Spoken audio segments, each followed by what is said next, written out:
If you've ever entered on a 212 reversal and added and sold for a profit, go ahead and hit that like and subscribe button, folks. Thanks for joining us for another Friday webinar. I am your host, Ryan Faloona, and I have a very special guest for you here, Arturo Peralta. Some people might know him as the Cabo Killer. That's the killer of trades, mind you. He is joining us today. He is going to discuss how he uses the strat, how he got involved in trading, and how he got involved in strat trading as well. So thanks very much for joining us. Arturo, are you there? Can you hear me? Yes, Ryan, thank you very much. I can hear you. All right, great. Thanks for joining us today. The first thing I wanted to ask you here is tell me a little bit about yourself. How did you get involved in trading? And then how did you find the strat? Okay, well, I started trading options in 2015, mainly using technical indicators for day trading, as you know, VWAP and Fibonacci retracements. Those were my favorite ones. And I had a very hard time knowing why sometimes I just got chopped up, murdered in the trade because the direction of the market was erratic and had no trend. Okay, later I found mother bar issues in Rob Smith's the strat, and I will go to it shortly. But okay, back in 2018, I got to know the strat with some YouTube video and started learning it from Rob Smith. And suddenly everything started to make sense. I avoided trading inside bars, which is known as ranging. Mm-hmm. I began to spot very strong reversals in minor time frames, like the 15er, and I started applying it to options, like in the option charts, and combining it with the strat universal truths. So I think that once you know when to enter and when to exit, which the strat mainly gives you, I think you have the major part of trading in your pocket. So, well, for me, it's been a long road, but it's a very clarifying one. And I'm glad to be here sharing this with you. Awesome, and I'm grateful too. That you know, one of the things about the strat for me is that as I started to learn it, and I still consider myself a novice, but as I started to learn it, I started to figure out when and I should enter and exit, much like you just said. And of course, there's nothing in the stock market. There's no practice that's going to guarantee that you're going to find winners. That's not what we're talking about. What we're talking about is putting the odds in your favor and making the smartest possible decision on entry or exit. And the strat makes it really, really simple. And you, in your opening there, you had mentioned two things that really stood out to me. You mentioned VWAP and you mentioned Fibonacci retracements. I draw Fibonacci retracements every single day. It's something that I've learned. It's something that I've used, and I understand. You know, the stock will sell down to a particular fib level. You'll take a position there, and then you just get chopped up, right? Because it turns out that you're still inside of the previous range. So that really stood out to me because I've experienced that myself many, many times. So if that's something that you've experienced, or if that's something that you're familiar with, I suspect that you're really going to enjoy today's presentation. So let's go ahead and get right into it. Why don't you, I understand that you have a PowerPoint for us today. I have one. Yes. Let me try to share it. All right, go ahead. Okay, so share screen. And there you go. All right, awesome. Okay, let me just get it big. Okay, so I will leave it this way just for changing. Perfect. Yeah, I do this too. It's actually easier for me to see what's going on, so no problem. And just for just a couple of administrative notes here before we actually begin the content. Yes. Sure. This session will be recorded. In fact, everyone that registered will automatically get an email that has a link to the recording. That email probably won't happen till tomorrow or maybe even the day after, and the recording won't be available until later today. So if you missed that email, if you don't give it, you can always email me. You can tweet me. I'd be happy to provide you the link to the replay. I will also tweet it in reply to my initial tweet for this webinar. Now, Arturo, I can say that from some of the past webinars that I've done with Joe and with Jermaine, we got asked for a copy of the PowerPoint. So if you wouldn't mind, if you could email me this PowerPoint afterwards, that way I can send it out to the people that request it. So just wanted to take care of that, but whenever you're ready, go ahead. Okay, sure. So, well, I need to give credit first to Rob Smith because it's his strategies, his work, and obviously I'm still learning from it, and I love it, and I must mention that. So, I will begin by saying what's the strat in my own words, and I define it as a way of knowing where price direction is going based on quantifiable data, okay, and universal truths as inside bars, opening price, time frame continuity, and broadening formations. What that gives us is a result of simplifying trading by 100%. It makes things easy, just so simple. You don't need lagging indicators, and I say lagging with a little bit of well, forget about it. Well, no, I mean, that's a really good point. And I think that we should mention that whenever you have an indicator that requires the price as one of its inputs, it's by nature going to be a lagging indicator because it cannot calculate a value without calculating the current price. So by the time that you get that value, that price may have changed. So your point about lagging indicators is well taken. And I think that, you know, it's one thing if you understand that the indicator is a little bit lagging and then you compensate for that, but it's quite another to learn other strategies that kind of just avoid the lag altogether. And you know, it took me like a year to begin to understand that they were lagging. I used to rely on Fibonacci retracements all the time. Well, I had the broadening formations in front of me, and I know where to gauge magnitude. I know where the price was going. So, well, I must respect though the technical indicators because okay, if you had a very good risk management, you can still make money with technical indicators. But what if you know where price is going? No. Okay. So I think I had a point there. You're relying on quantifiable data. So we say if stock XYZ do this, then we'll do that. And that's the beauty of this trend. So, and the other thing about that, and again, I'm sorry to interrupt here, but you're hitting on multiple lessons that I learned myself, so I feel compelled to add some color to that. When you have a situation where if X is going to happen, then we do Y, you're doing yourself a tremendous service because you're turning that almost into a mechanical process where you're removing emotion or that, you know, the problem with waiting is that you have too much time to think, right? So if you have a strategy where, okay, if this happens, then I'm going to do this. And if this, and then this, if you can follow that, you're going to remove emotion and you're going to lower the amount of mistakes that you've made. I know that happened to me. I've talked to a lot of other people that's happened to as well. And this is a great way to do that. I think we all traders go through that. Yep, absolutely. Absolutely. Yes. So I have leveled up my trading based just in price action. I'm a fervorous follower of price action and quantifiable data. I really admire Rob Smith. I never thought I could come to know a strategy like this. And well, the strategy is based on the truth. That's the beauty of this, the truth. And I mean quantifiable data you can see on the chart and follow it.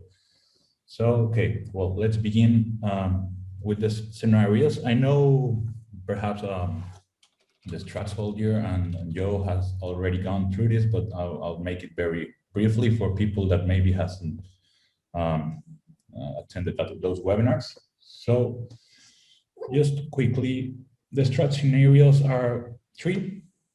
One is an inside bar, which means neither side of the previous bar range is taken out. Okay. The second scenario is a continuation. One side of the previous bar gets claimed and surpassed. Okay. And the third scenario is an outside bar, which is the famous broadening formation on lower time frame. Okay. in this scenario, both sides of the previous bar gets taken out. And that's it. The strat scenarios, simple and easy as 1, 2, 3. Okay, here they are. 1, inside bar.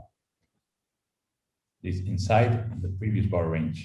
Okay, a continuation is flying, either way up or either way down. Okay, and number 3, it's an outside bar. So both sides of the previous bar gets taken out. Okay, so now we have 3 universal truths, as you all know, or there are more universal truths like the opening price, but well, mainly for execution and this webinar, I will focus on inside bars, full time frame continuity, and broadening formations, as told you. And I will also highlight the importance of the 4 C's of time frame continuity, which you are told in the link for the webinar. I think that's very important to get it very clearly or clear, because that way you know where the stock is going. So just briefly, actionable signals, when I say that, is a pattern, a candlestick pattern known as a hammer or a shooter. We mainly use this hammer or shooters or inside bars, okay?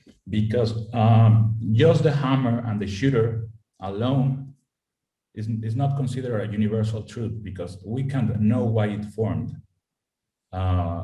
Jermaine has gone through this in his webinar, and well, we know this. We know we don't know why sellers win this war and why buyers won this one, because we haven't applied full time frame continuity, or we haven't applied the broadening formations as price discovery. We will go through this, but when you add up these universal truths, then you got the full throttle to enter the trade. Okay, so for actionable signals, the universal truths must be an inside bar formed like an actionable signal. At least that is how I take the trades, and I rely the most on those trades, because an inside bar means you have an equilibrium. And once the equilibrium is broken, either side to the upside or to the downside, then you know price is moving and someone is winning the war between buyers and sellers. Okay. So this is as for actionable signals. We also have the bullish or bearish kicking patterns, which are very well-known patterns. The importance of this pattern is that they tend to change time frame continuity. And even Rob have a gappers list that is intended to spot changes in time frame continuity, which I don't personally use. When I started learning from Rob, he told us one very valuable lesson: to narrow our universe to just a few stocks to follow and to learn. In my personal experience, I narrowed my universe to Tesla stock. And I begin to know Tesla. So let me just stop you right there. You just trade one stock. You just trade Tesla. Yes, that's absolutely awesome. So a couple of things. I know a couple of people that I follow on Twitter that are not strat traders that do the same thing. They only trade Tesla because Tesla provides all the movement that they need in order to execute their strategy. So I think it's cool that you were able to find the exact same thing using an entirely different strategy. Tesla just seems to be the name that serves everybody. And on another point, I really like Rob's point of narrowing your focus. That's something that really resonated with me too, because when I was starting in this, even before I got to the strat, I would try to trade anytime I would see a hammer or a doji. I would try to act on that. And I realized that everything's a little bit different. And if I focused my energy on stocks stocks that I understood or had some type of experience with, I inevitably did better. So by adopting the same thing for the strat, it makes total sense, right? You learn your process, learn what you're going to do if this happens and that happens, and then narrow your focus down into something that you can actionably watch every day that you understand. I think that's super cool. Why Tesla? I mean, is it just because Tesla gives you everything you need, or do you like the car? I can think of two reasons. One is the range of Tesla. The average true range of Tesla is enormous. It's gigantic. Tesla can travel $40 per session or more. Yep. You know, and when Tesla starts going, you better prepare for those reversals, because you can really make money. You can lose 10 times in a row, short positions, but once Tesla gets to fly, you will recover that and more. You can make your whole year of trading with Tesla. So that's really cool. I can think of that, and also because even while the contracts, the option contracts of Tesla tend to be very, very expensive because of volatility, and people tend to buy insurance for protecting their positions. You can find some good Vega, Vega contracts that will have a lot of value even for day trading. So I find Tesla to be a gold mine. Yeah, if you know how to write it, because if you got chopped in the wrong side of Tesla, you will get more there. Yeah, I gotcha. Okay.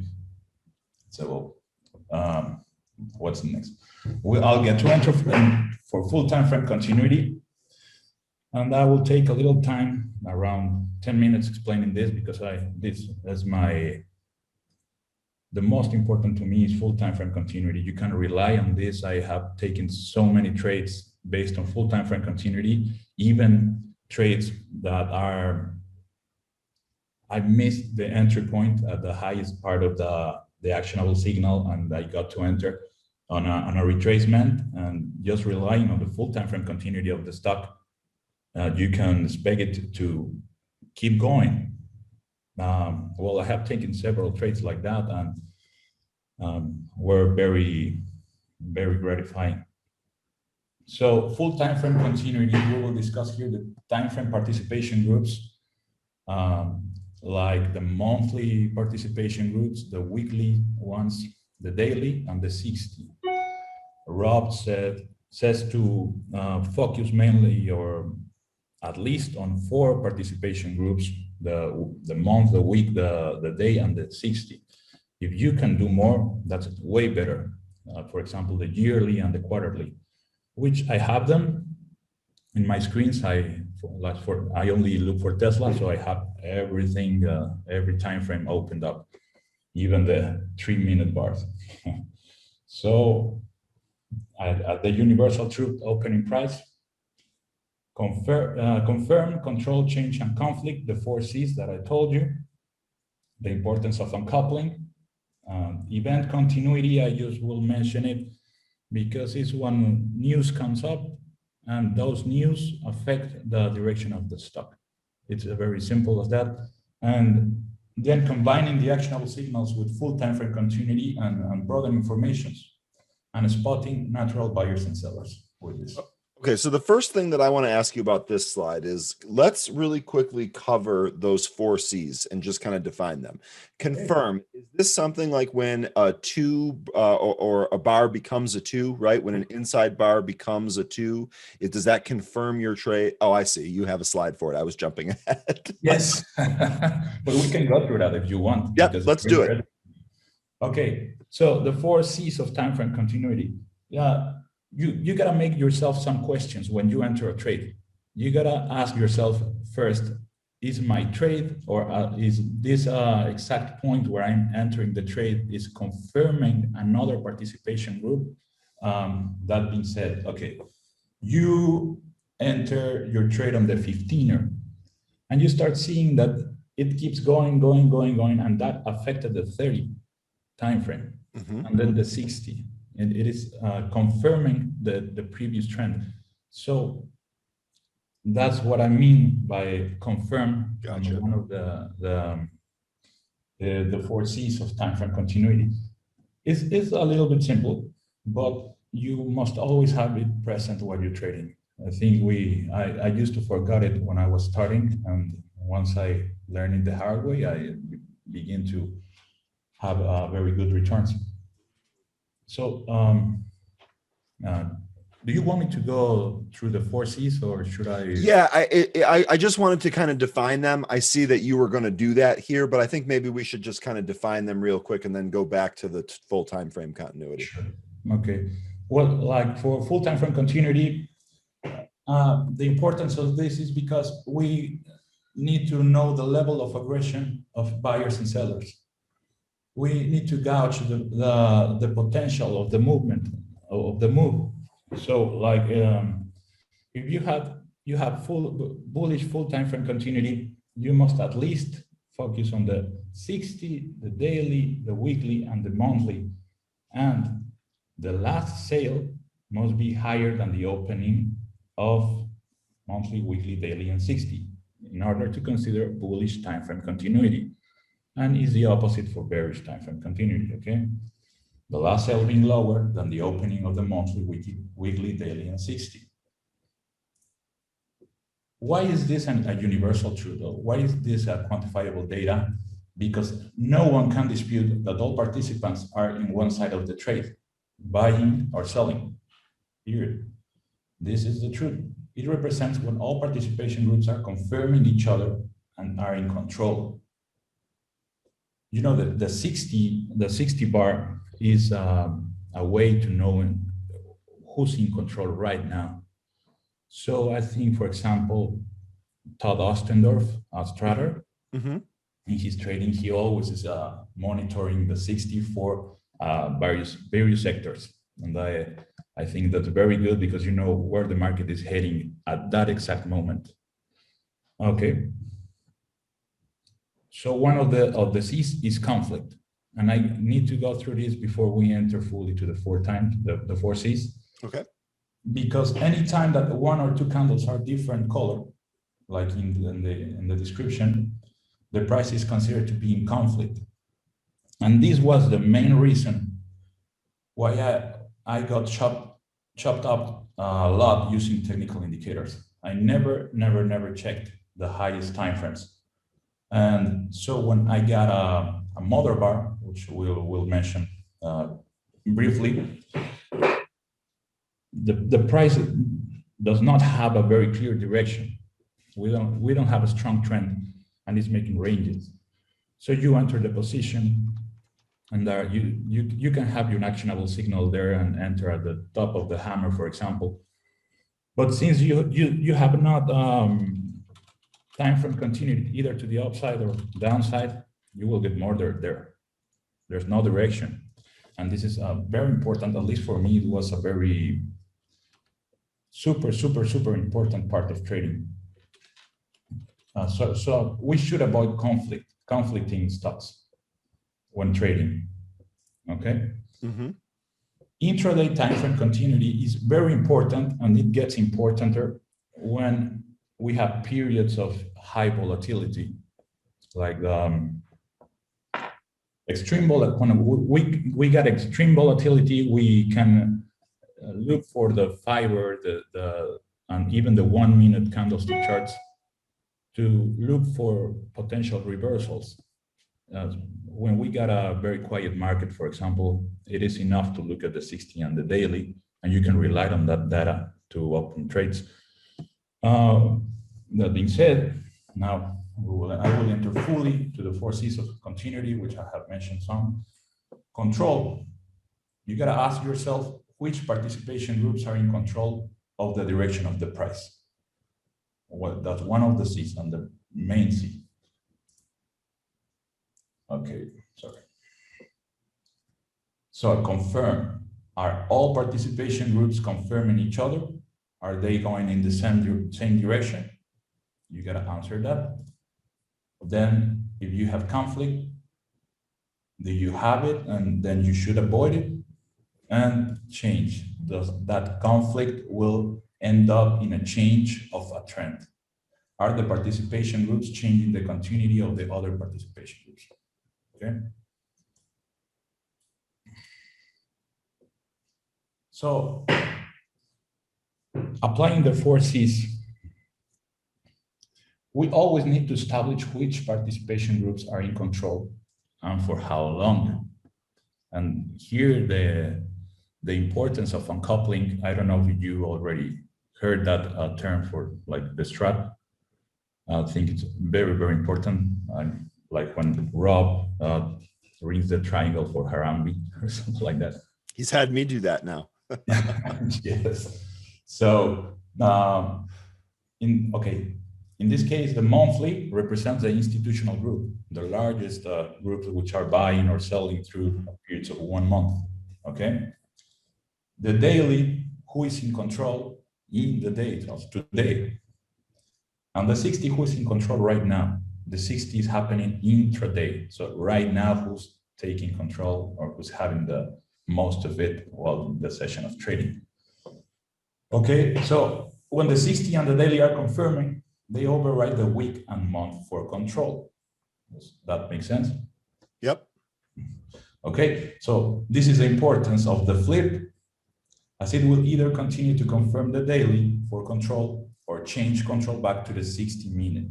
Weekly and monthly groups should those three be the same direction. Okay, so that 60 bar is really important. A lot of people that are starting with the strat, me included, when I was starting, I'll always tend to open positions without waiting for the first 60 to form. That's a big mistake. There are traders like James Bradley, which is a ninja trader and trades 1 minute candlesticks just at the opening, but that requires a very serious and tremendous ability to trade. He's a very experienced trader. But if you wait the first 60-minute bar, you know where the price of the stock is going. So you can enter either on a retracement or in momentum with a momentum actionable signal, okay? That was a very hard lesson to learn for me. I want to share with you.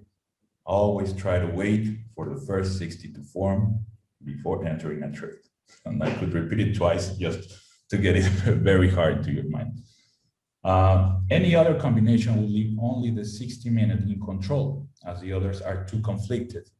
If you have conflict, well, I recommend if you're starting out to not take the trade, just wait patiently. I tend to wait a lot like a fisherman, waiting for the right fish to come when trading Tesla. Tesla, not always or not daily, every day gives you the exact entry or the exact reversal you're looking for. You need to wait. You can take trades when Tesla is inside a previous bar, but that requires a very developed ability to trade, like broadening formations and to know price discovery method. So I will strongly suggest that if you're starting out with the strat, you focus on the first 60 and whatever outcomes it gives, you take the trade before that. Okay. The weekly group reconfirm or negates the monthly and is reconfirmed by the daily and 60-minute groups throughout the week.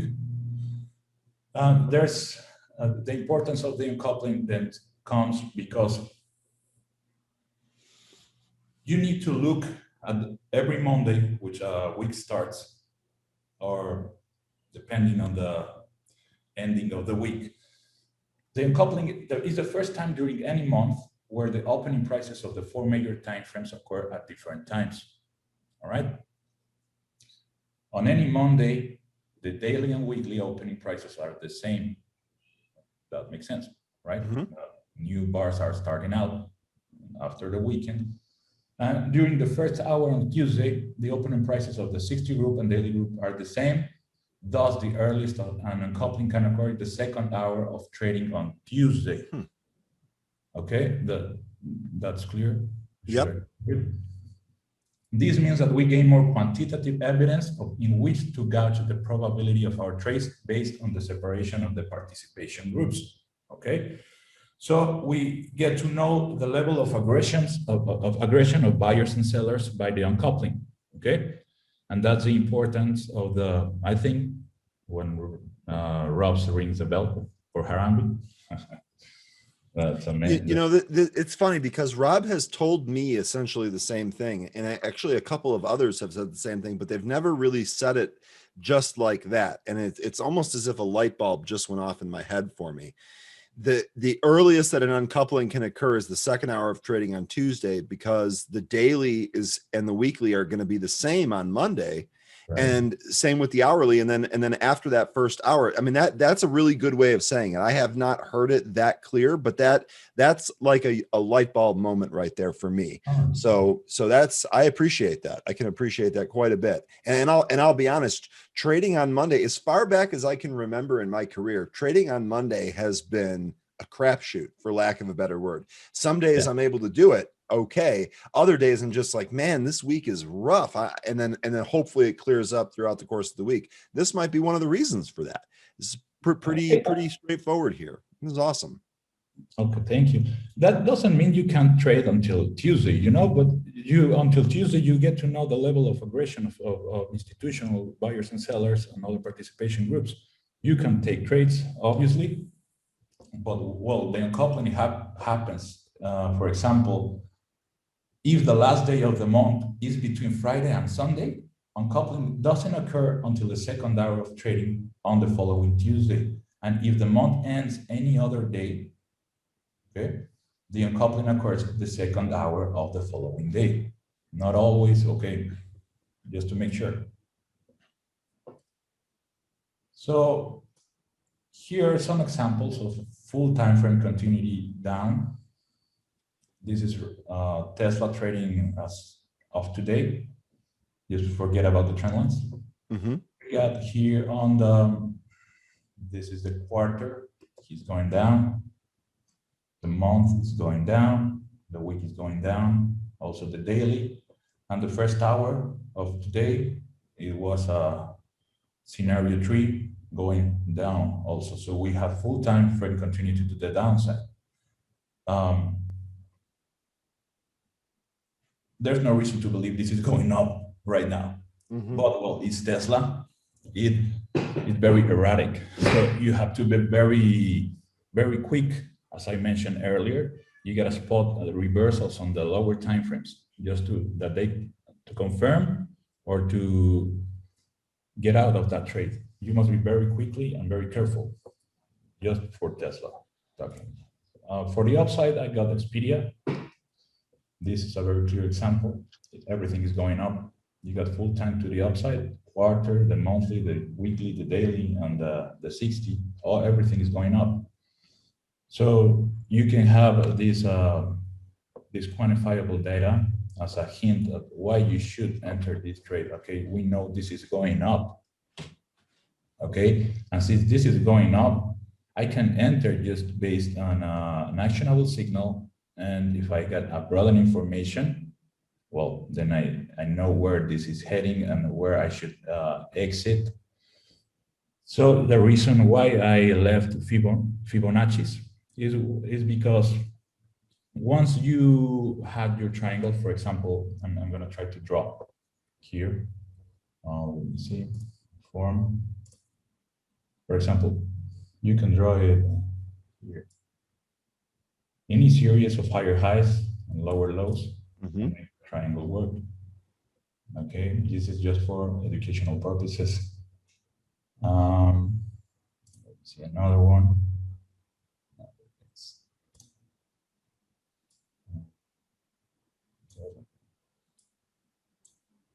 There's a broadening formation. So one of the reasons I left Fibos was because I used to draw the Fibonacci, and the Fibonacci tells you certain levels in which you should take profits. But with broadening formations, you have that too. You got exhaustion risk here at the top, and exhaustion, well, obviously the downside too. But once you get here, you can take a decision of just lowering your position, or if it expands to the upside, you can add. In my personal trading experience, when it reaches the top, I tend to exit the position because options don't work the same way as a stock. Options lost value over time, theta, time decay, and options always get affected by volatility. So when you have I will enter into this just in a moment, but I just want to explain the reasons why I left these technical indicators as Fibonacci's. You got everything here with price action. At least for me, it has worked. It was worked a lot. And also, when you draw in these broadening formations, for example, on the weekly, you have a scenario tree in other time frame. So you can gauge the magnitude by looking at that. For example, this tree mother bar, this tree scenario, you can have a target here. And you can know this will eventually claim this level and exit this as a target. And after this, you can start looking for reclaiming this upper level. So that is the same with Fibonacci's. With Fibonacci's, you also have those levels, and I might assume that the Fibos might get to those levels too, because it's based on an extension of the price. Okay, so that being said, I will enter now for broadening formations. This topic. Okay, I will cover briefly how price discovery works, how to draw the triangles as broadening formation on a higher time level, and here is basically explained in a 1 hour chart. We have a series of higher highs and a series of lower lows. At the beginning of the trading session, it quickly make a scenario tree. If you can see, here you got to take out the previous bar range. This tells us that buyers are willing to buy and sellers are willing to sell. Okay, but once you have drawn your triangle here and it reaches this point, you knew exhaustion could come, and then try to expand to the other side of the triangle. So this is how price discovery works in a series of broadening formations: down, up, down, up, down, up. And you can rely on these beautiful trend lines as I have done it. I have like 3 years now trading this way. I know other straters have more time, but in my personal experience, this is like magic. So I got a couple of really quick questions here on the broadening formation. There's I always get questions about this, so I might as well just go ahead and ask them. One of our viewers today is asking, do you consider extended hours, pre-market and after hour bars when drawing your broadening formations on the 60-minute chart? So do you ever consider the extended sessions? Yes, I do. When you're trading intraday, you can consider them as price discovery works on everything that trades. Everything. So when I'm trading with options, I use for example, the option chart. I look at the stock, but I use the option chart. I will go through that just in a moment. But I tell this because yes, you can look at pre-market and look at broadening formations in pre-market. Those will be either expanded or stay ranging for an inside day. Okay, and then one of the other questions that we had, this was actually emailed ahead of time. Patricia was asking, I always struggle with drawing the trend lines to see if a formation is broadening. Do you have any tips on actually drawing the different lines? It actually shall be very simple. You just look for a series of higher highs. For example, here you have a high, then you have a high here. You draw it from your recent candlestick to the back to this point, okay? And the same for the lower part. You draw it from the last candlestick, the last lower low to the last low, this point, okay? It shouldn't be that strict, or it's just for visual confirmation or visual purposes. It doesn't have to be strict. you know? Okay. And I think one of the important things to realize here, so looking at the drawing that you have right here, it's very easy to see the broadening formation.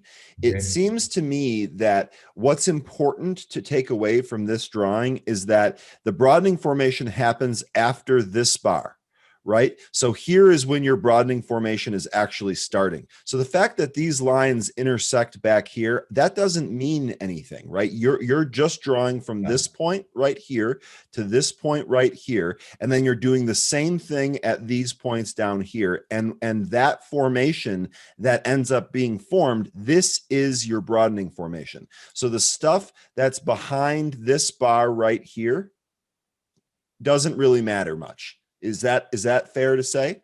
Yeah, that's totally true. And you also have another broadening formation up to this part. These are higher high, and this is and lower lows. You can draw it to here and know that this will eventually can become resistance or support. No. And so let's carry that thought forward a little bit, because I think that's a really good point. So let's say you do draw that broadening. I did a really poor job with my blue lines here, so please forgive me. But let's say for example that this 2 continues to go in force and actually pushes above this level right here. If by having both of those broadening formations drawn, we know now that one of the next targets might be right up around here, right? We can deduce that from these formations that we found. And you can use it as a target and an exit point, yes. Probably the way I should trade it is waiting for this to expand, to come here, back here, and then to reclaim the upper level. Okay, so I'm sorry, I cleared the drawing away a little too quickly there. If we have that drawing in here, you're waiting for this to happen, then come back down here and test, and then go, right? That's because that's probably the price discovery that we're going to get. We're not just going to get a straight shot right up to the top of that first formation. You got that? Yeah. Got it. So Patricia, anyway, I hope that helps. I hope that tip helps. That's actually a really great explanation. Appreciate that. Oh yeah, that's a question I used to have too. This is when you're beginning to learn the strat, you're very concerned about drawing these triangles. Yep. But after you start trading the strat, you get to realize that it's not, the importance is not that you have very, very, very strict points or the triangle very well drawn. It's just for visual ranges and for you to know where you can exit and where you can put your stop. Okay? Gotcha. Yes. We tend to look for expansion of broadening formations. When you're using options, well, at least what I do, I don't do spreads or calendars or that those kind of options. I just do naked call, naked puts. And one of my recommendations, not a trading advice or something like that, just a recommendation of my trading experience, is that you try to catch the retracement and exit when the reversal is going back into another retracement, because price always travels like that. It goes up, then it retraces, it goes up, it retraces. So when you're trading options, you might catch that long run and avoid the retracement because your option is going to get crushed. You can even have some very good returns, but when it starts going even a third of the road it has gone, you will lose the value you have at that point. So when day trading options, you must focus on grabbing that first long run, not waiting until it gets to the moon. We don't even know that that's going to happen. Gotcha. So how apply this strat to options? Very briefly. Well, any doubts and questions would like to? No, we did just cover them here. I had let me just really quickly go through the things that were asked. Does your first 60 minute begin at 10 a.m. or 10:30 a.m.? Okay, if you use thinkorswim, I use it mostly. I don't know how some, like for Trading View or TradeStation or interactive brokers or platforms, but you can choose an option that says start aggregations as market opens. And that way you can ensure that your candlestick are starting at the bottom of the hour. Okay, so that being said, the candlestick would start at 9:30 East time. I don't know if that answers the question, but Sorry, I was actually just typing a response there. I think that should answer the question. Here's another one. Following today's Tesla example, what would be your plan? Would you look to short? Would you hunt for a reversal, or just let the month and the week end? I would probably just wait for just at the beginning. This is a very good example, and I'm glad you bring it up because I was following Tesla at the morning. I choose not to trade today because of the webinar. When I trade, I like to be focused mainly on trading. Good advice. And yeah, that's a very good advice. So Tesla started making a broadening formation in pre-market, and it reached the highest point of that broadening formation just as the bell rang. You could have took the trade to the downside at that exact moment and catch a very, very, very good trade to the downside. It felt hard. I don't know if you followed it, but I would probably do that. I didn't do it because of my focus was in this webinar, and I'm glad I'm here. But yes, you should probably. I would probably have taken that trade. Yesterday was beautiful too. Okay. So just a follow-up question on thinkorswim here. So in thinkorswim, we want to check that the start aggregation at open. Yeah. Okay. And then a follow-up there. I use another platform in Canada that doesn't have an option to choose the time frame. So the 60-minute candle starts at 10 a.m. Will that make a big difference?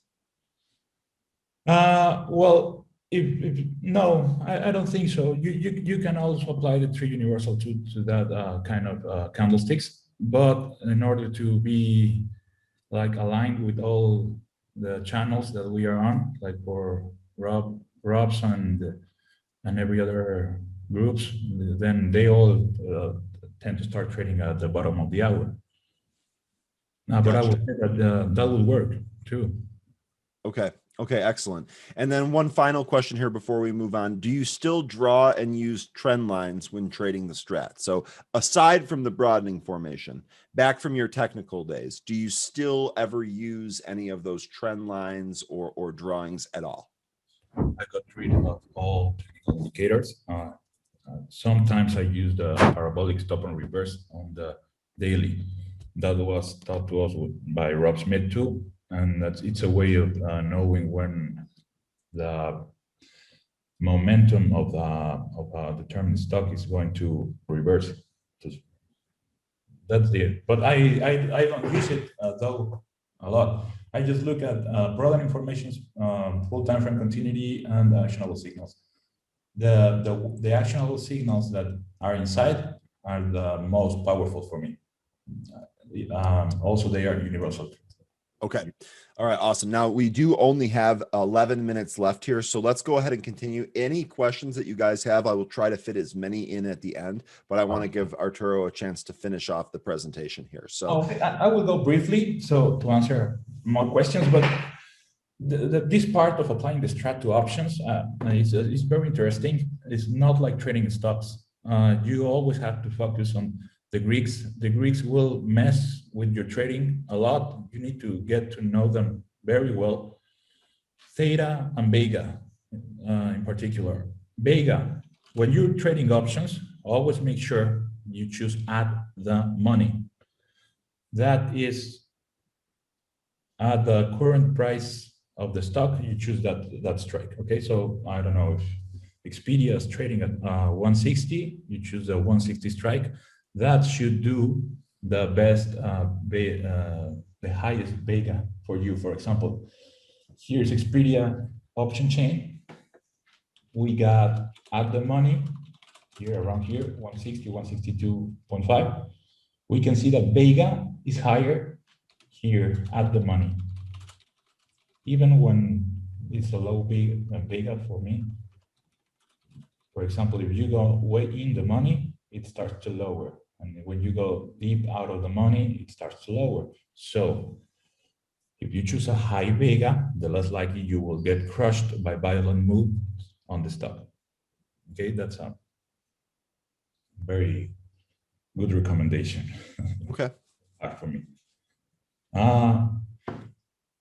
Delta, highest as possible, highest as you can afford, but always remembering that the best strike to choose is at the money, just for the purpose of trading naked and catching a long run, not waiting for the retracement, okay? As for theta, I tend to avoid, I use weeklies, but I tend to avoid buying like from Thursday and Friday, because people that are holding stock are trying to get rid of insurance for that week. When they tend to sell their contracts, the price of your contract is going to lower. So I don't know if it had happened to you, but sometimes you're trading in an option contract and it's going up, and it's a call, and it should get some value, but instead of that, it starts losing it. And you say, why the hell is this happening to me? Because I have my contract and the price of the stock is going up. I have a call, and my contract is getting smoked. Why the hell that's happening? Well, it's because of theta. And because theta is messing up with you, because you do not have enough time with that contract, and perhaps people are liquidating their positions with the options contract as insurance. That's a good reason, okay? So as I said, strike should be at the money. That's my recommendation, and avoid the retracement of the price. Avoid it at all costs. You can enter the position while it is going up. Then when you at the very moment you spot is going to retrace, you exit, wait for the retracement and exit, enter again. That way you could make some more money. There are exceptions, and I had them too with Tesla. I used back in 2019, I spotted a very strong reversal. I think I was in Rob's channel. I was just focusing on Tesla and saw a reversal on the 15er, and it was so strong that it kept going through all the week. That was a beautiful trade. And obviously, you must know when to break that rule. Okay, if you're seeing a lot of actionable signals, a lot of universal truths that are confirming your position, just let it run. It doesn't matter the retracement. The contract is gonna get a lot of value, and that's a very hard part of trading options, knowing when to get the option to run a lot. But well, these are some recommendations I can give.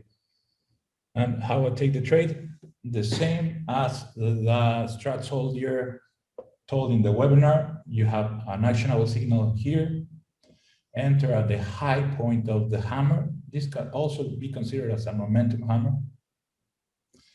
This means the level of aggression of buyers is high because these try to go down and they didn't let it. So it closed here.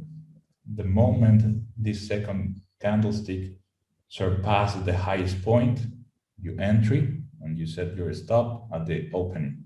I always set the stop at the opening. I got stopped a lot. It's a very hard mental game to maintain. Yeah, that's one of the reasons I'm working out on psychology, because once you got, I don't know, I have gone through 7 or 10 days losing short in a row, but even losing short gets through your mind and it messes you up. So my strategy here is losing short, and then spotting a very good reversal that overrides all those losses. It has worked for me. I don't win every day, but when I win a lot.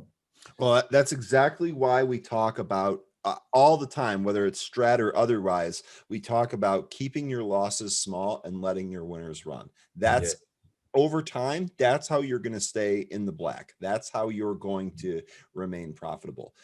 That one big loss, that's what wipes people out. That it's the biggest thing that wipes people out of this game, no matter what strategy you trade. Keep those losses small, let those winners run. This is actually a really good diagram here for entry, because you have your plan for both sides here. If it doesn't work, if it goes to your stop and you stop out, you know exactly why. You've got a nice little short stop there. You're not really losing a lot of money. But if it keeps going, if it goes the way that you hope, look at the size of those green bars above your entry. I mean, if you're trading options, I don't care what the price is. If you're trading options and you're looking at bars like that, you're trading at the money options, there's going to be a lot of room for profit in there. And this is great because, again, it's very, very well defined. If it works, it's going to work, and you just let it go, put your feet up. If it doesn't work, stop out and look for another entry. Yeah, sure, totally. And again, obviously, risk tolerance will depend on your account size, your goals, and your personal point of view, right? No, we're not all the same. We have different account sizes. And you shall always look for and placing your stop before entering a trade. Always get those losers to smoke them quickly as you spot them. You don't even have to wait for the stop to be reached. You can get out if you see an actionable signal. That's a point I wanted to discuss very briefly. So supposing this is the 15er, you place your trade here, and you start seeing this is going this way with signals of a shooter, for example, or it goes well, if it goes 3 at this point, I would be stopped out very shortly. But this was shorter, a momentum hammer, inside momentum hammer. I could possibly put the stop just at the tail, at the bottom. Mm-hmm. But you don't need to wait till it gets there. You can exit at the moment you don't like that trade, and you can do that by looking at lower timeframes. Okay, I look at the 1er, but that's very quick. So if you spot a pattern that you don't like, or you spot a shooter and that shooter gets confirmed by another candlestick, get out. Get out. Don't wait till it gets a very bad situation that you would regret later. Right? We did just a really quick question here. Do you monitor the chart of the options or just the stock? And then as a follow-up to that, is the stop loss based on the option price or the stock price? Okay. That was my last slide. And okay, the strat can be applied to option chart for the 5er, the 15er, the 30, and the 60. So we're trading weeklies, so there's no point of having the daily, the weekly, the monthly, right? So yes, you can apply it because price discovery works in everything that trades. And I have personally gone through that. The difference is that you have the Greeks here, okay? But if you know how the Greeks can be handled, then you can make a lot of money, more with options. Okay, so yes, I have these 4 timeframes for the option charts. I have one screen exclusive for the option chart that I'm trading, another screen for the overall market that was Todd Ostendorf's idea that I stole. And another screen that is monitoring all the timeframes for Tesla. From the yearly, the quarterly, the monthly, the weekly, the 60, I had the 4-hour too, every time frame, and I'm looking at every time frame. That is hard, so that's one of the reasons I narrowed my universe just to trading Tesla. And yes, always look at the stock price movements, but focus on the option charts. Gotcha. Okay. All right, and then one more question that's kind of time frame related. What time frame do you look at when you're actually in a position after you've looked at the other time frames to make your entry choice? So once you're actually in a trade, are you focusing on one, or are you moving around to different time frames?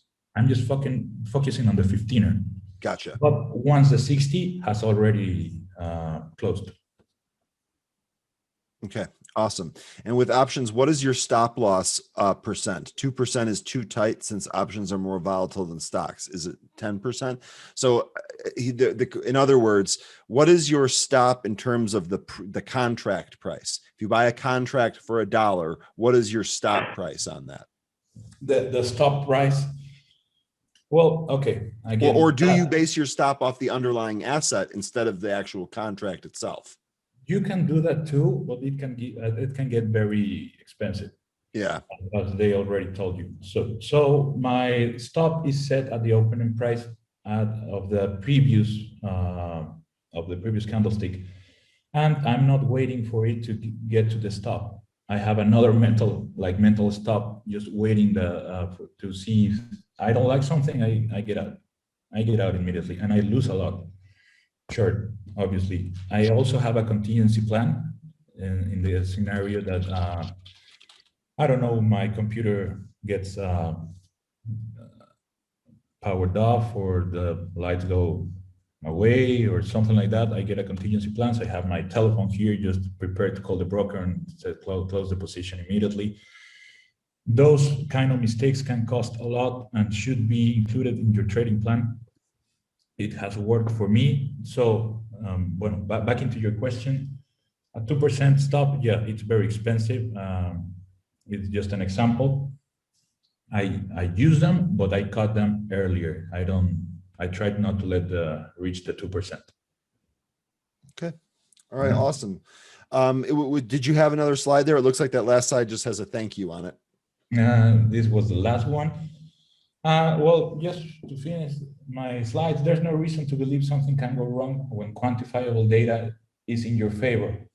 In other words, when the truth is by your side. And this is what the STRAT gives us. All right.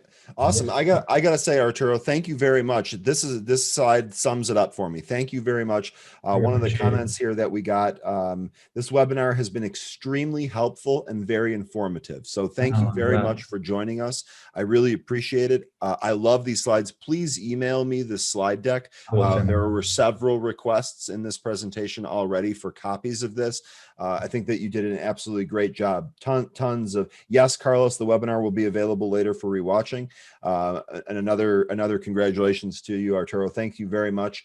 Let me see there. I think that there was one. Yeah, no, that was it. So, okay. So great. So Arturo, thanks again. I know we're a few minutes over. I want to be respectful of everyone's time. I really appreciate everyone for joining us. I appreciate all of the support. Arturo, I appreciate you taking time out of your day and opting not to trade so that you can share this with us. That's really, really appreciated. Oh, it's way better to give back a little of what Rob has give us, instead of being all the time in the market. So yeah, I'm very glad it could help, and I will gladly do it again every time you ask. And thank you very much. Much appreciated. So again, everyone, have a great weekend. Thanks very much. And until next time, happy trading.